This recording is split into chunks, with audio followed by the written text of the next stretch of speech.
Deputy commissioner Badin Abdul फटाह होलियो ने national institute of management Quetta से आने वाले 39वीं करियर मैनेजमेंट कोर्स जो कि मालूमाती दौरे पर बदीन पहुंचे थे, जिसकी क़ियादत national institute of management Quetta के डायरेक्टर जनरल मोहम्मद असलम गनी कर रहे थे। मालूमाती दौरे पर आने वाले अफसरान को डिप्टी कमिश्नर बदीन ने जामे और तफसीली ब्रीफिंग दी। ब्रीफिंग में डिप्टी कमिश्नर ने मालूमाती दौरे पर आने वाले अफसरान को बदीन की आबादी, बदीन में होने वाली फसलें, सेहत, तालीम, जनरल इलेक्शन समेत बदीन की तारीख के बारे में मुकम्मल मालूमात भी फराहम की। उन्होंने उन्हें बताया कि ज़िले में मुसलमान, हिंदू, ईसाई और दूसरे मज़ाहिब से ताल्लुक़ रखने वाले तमाम लोग अमन और भाईचारे के साथ साथ रहते हैं। ब्रीफिंग के अख्तिताम पर डिप्टी कमिश्नर अब्दुल फटाह होलियो ने मेहमानों को सिंध का तोहफ़ा अजरक और शील्ड्स दी। इसके बाद दौरे पर आए अफसरान ने मनो भाई थैलेसीमिया केयर सेंटर बदीन का तफसीली दौरा भी किया।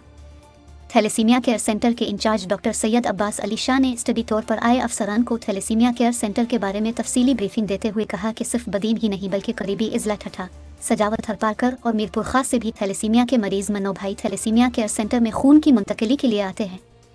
उन्होंने कहा कि इस सेंटर में 600 से ज़ायद थैलेसीमिया के मरीज बच्चों को औसतन हर 15 दिन में मुफ्त खून लगाया जाता है। उन्होंने कहा कि इस सेंटर में मुल्की सतह की जदीद तरीन मशीनें भी दस्तयाब हैं। इस मौके पर स्टडी तौर पर आने वाले तमाम अफसरान ने डिप्टी कमिश्नर बदीन का शुक्रिया अदा किया।